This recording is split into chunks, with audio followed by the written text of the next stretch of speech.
What if I told you that one of Hollywood's most mysterious love stories just got a shocking confession that has sent Taylor Swift fans into complete chaos? If you're ready to dive deep into one of the music industry's most debated secrets, make sure to hit that subscribe button because this revelation will blow your mind and change everything you thought you knew about celebrity romance. Alexander Skarsgård just dropped a bombshell that has Swifties questioning everything they thought they knew about one of Taylor's most enigmatic songs. The Swedish actor, known for his brooding roles and devastatingly good looks, finally addressed the elephant in the room that has been haunting him for over a decade.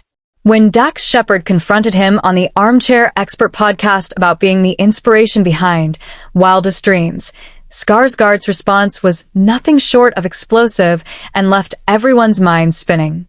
The tension in that podcast studio was electric as Dax laid out his theory with the confidence of a detective solving a cold case. Picture this scene, a grown man desperately trying to maintain his credibility with his own children while facing the harsh reality that his entire parental reputation might crumble. He had already told his children with Kristen Bell that the song was written about him, only to discover through his research that the entire internet believed it was actually about the True Blood star. The panic in Dax's voice was genuine as he declared he might have to eliminate Skarsgård just to maintain his credibility with his kids, creating one of the most hilariously dramatic moments in podcast history. But here's where things get absolutely wild and the plot thickens beyond anyone's imagination. Instead of denying the rumors or playing coy like most celebrities would, Skarsgård threw everyone for a loop with his response that nobody saw coming. He actually validated Dax's claim, suggesting that maybe Swift did see him in the audience and decided to craft the song right there on the spot. The way he deflected by saying he wasn't even in Lisbon during that particular concert was brilliant, almost as if he was protecting some deeper truth that goes far beyond what meets the eye. The actor's honesty about how Swift's fanbase intensity affects his decision to stay silent speaks volumes about the power these theories hold over even the most confident celebrities. When someone as self-assured as Alexander Skarsgård admits that he treads carefully around Swiftie speculation, you know we're dealing with serious business that can make or break reputations overnight. His respectful acknowledgement that we're all Swifties shows just how universal Taylor's influence has become, transcending age, gender, and even international boundaries. Then came the moment that had everyone's jaws on the floor and created instant memes across social media platforms. Skarsgård jokingly claimed he wrote the lyrics himself, painting a hilarious picture of him whispering sweet songwriting suggestions into Taylor's ear like some kind of musical ghostwriter. The audacity of this joke was perfect, especially when he followed it up with his interpretation of that infamous line about being bad, but doing it well. His philosophical take on the difference between being bad and doing bad things well was unexpectedly profound, revealing layers of depth that most people never expected from a vampire heartthrob. Let's rewind to where this whole conspiracy theory began and uncover the breadcrumbs that fans have been following for years. Back in 2013, both Swift and Skarsgård were cast in the dystopian film The Giver, a project that brought together two of the entertainment industry's most talked about figures at the peak of their respective careers. The timing couldn't have been more perfect for romance rumors to flourish, especially when you consider how Taylor has historically drawn inspiration from her personal relationships and transformed them into musical gold. The filming process itself was shrouded in secrecy, with both actors maintaining professional facades while working together on emotionally intense scenes. Crew members later reported seeing them deep in conversation between takes, sparking speculation about whether their on-screen chemistry was bleeding into real life. The way they looked at each other during promotional interviews had fans analyzing every micro-expression and subtle gesture for hidden meanings. The real fuel was added to this fire when the Wildest Dreams music video dropped like a nuclear bomb on the Swift fandom. Swift's decision to sport jet black hair, identical to her character Rosemary from the film, felt like a deliberate breadcrumb for fans to follow down a rabbit hole of speculation. The mysterious love interest in the video bore an uncanny resemblance to Skarsgård, at least according to thousands of eagle-eyed Swifties who analyzed every frame like it was evidence in a murder trial, creating detailed comparison charts and zoomed-in screenshots that went viral. The cinematography choices in the music video were particularly telling, with sweeping romantic shots that mirrored the aesthetic of classic Hollywood romances.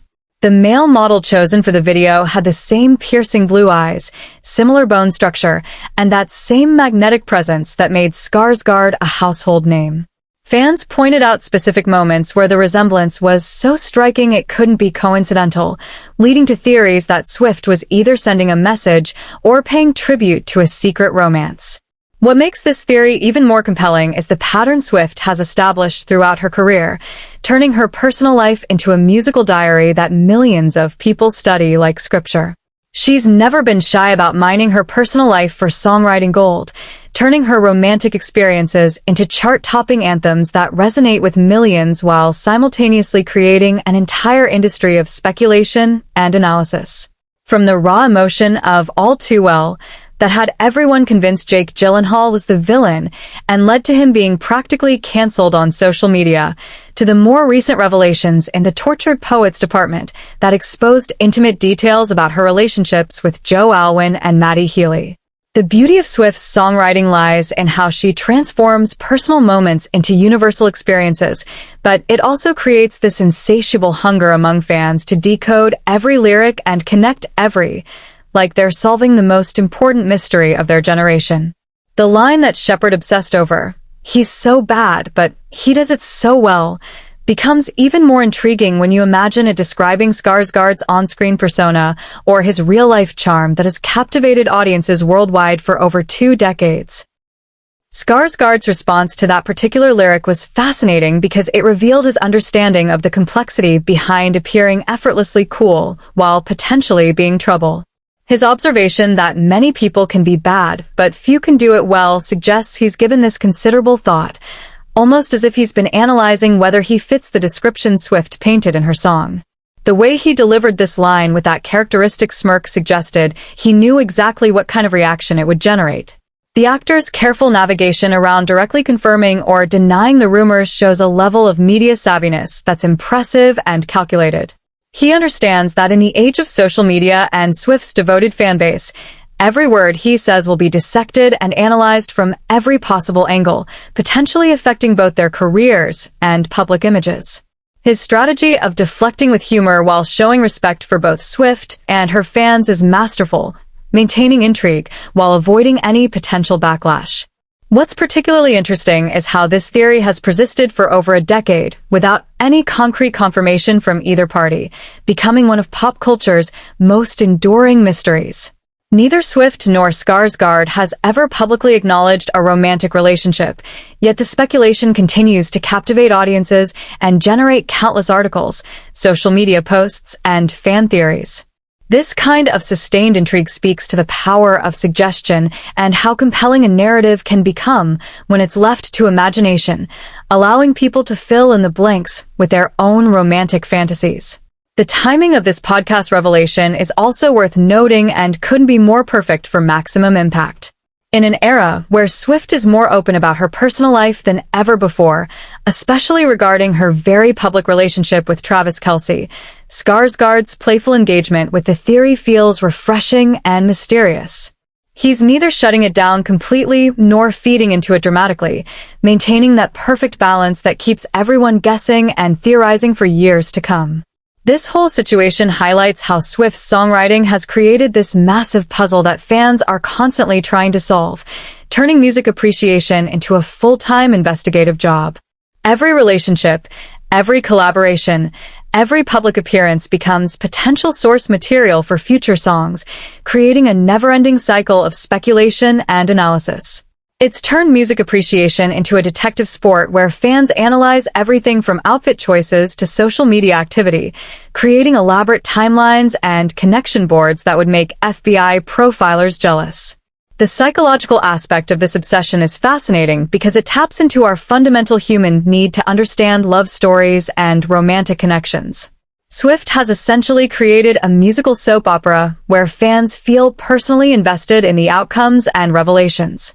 The fact that grown adults spend hours debating whether a song is about one person or another shows how deeply her music resonates on an emotional level.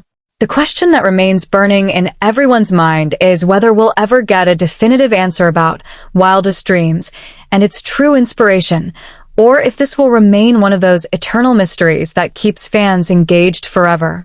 Swift has occasionally revealed the stories behind her songs during interviews or through liner notes, but some mysteries she seems content to leave unsolved, understanding that the speculation itself becomes part of the song's legacy.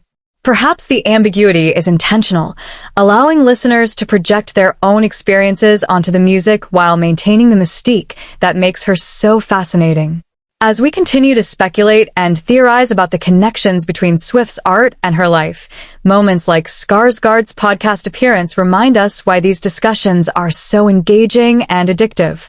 They give us tantalizing glimpses behind the curtain while maintaining enough mystery to keep the conversation alive for years to come, creating a perfect storm of intrigue that keeps fans coming back for more clues and revelations.